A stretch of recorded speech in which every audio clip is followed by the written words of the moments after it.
Kia ora koutou katoa.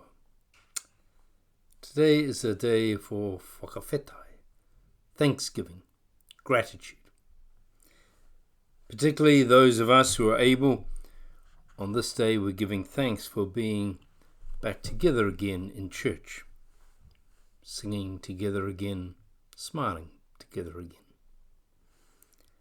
Towards the end of the service, this Sunday, we will also give thanks for Whamanu's ministry among us, and the presence and participation of his and Janet's family.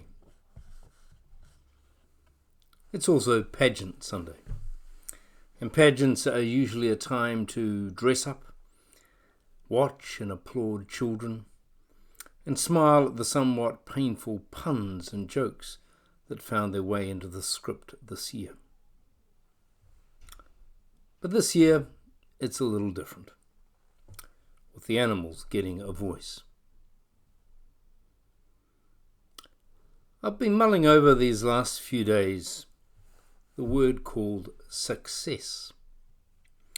It popped up in an interview with the new leader of the National Party, Chris Luxon, when the reporter tried to infer he was out of touch with ordinary New Zealanders due to the number of houses he owned, 7. Knowing that many MPs on both sides of the House own multiple properties, I thought the reporter was reaching.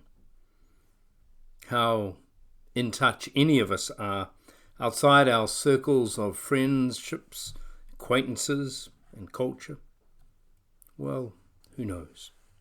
I think the better question is how good is any politician or leader, or you and me, at genuine listening, absorbing what we hear in our heart as well as our head, allowing ourselves to be changed, and gently encouraging others to do the same. But Chris decided to respond to the reporter by saying, in effect, that the houses were a sign of his success, and he's proud of being successful, which is pretty standard thinking in today's world. Wealth means you're successful. The Bible, though, has a lot to say on the subject of wealth, much more on those subjects like abortion, euthanasia, and queer rights that seem to worry the populace when a leader identifies as Christian.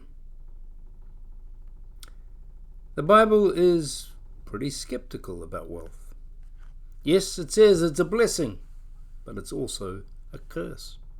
Yes, it brings power, but it also brings responsibility.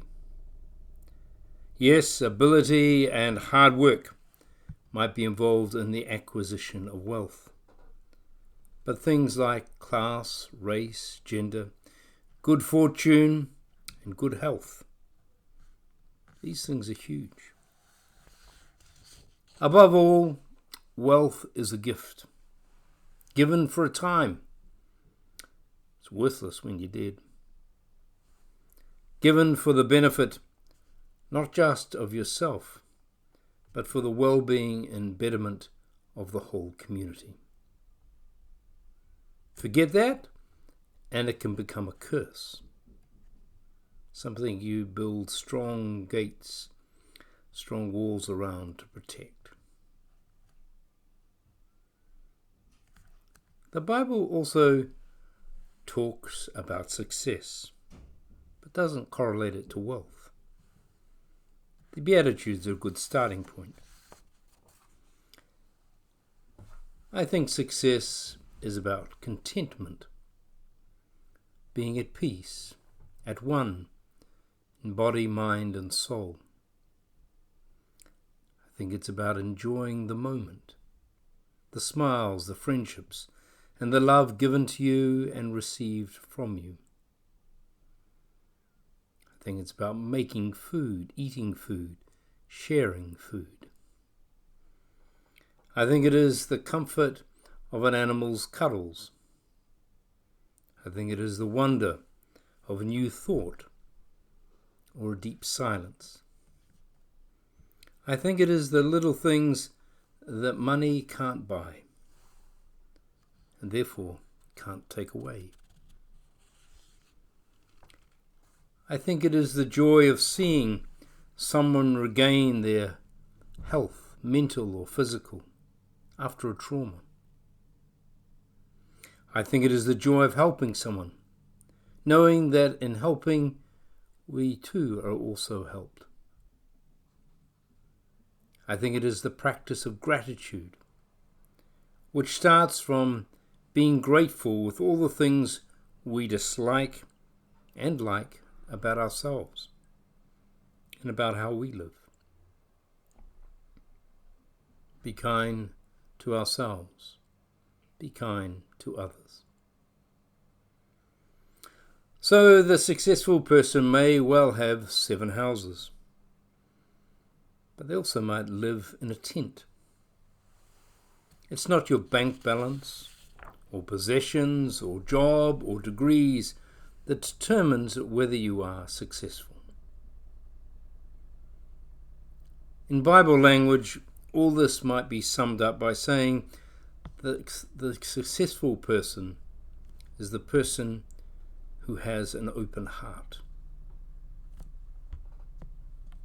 So let's open our hearts wide this Sunday.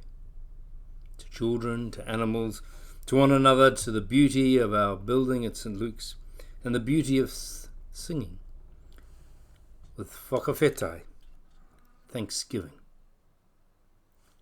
Amen.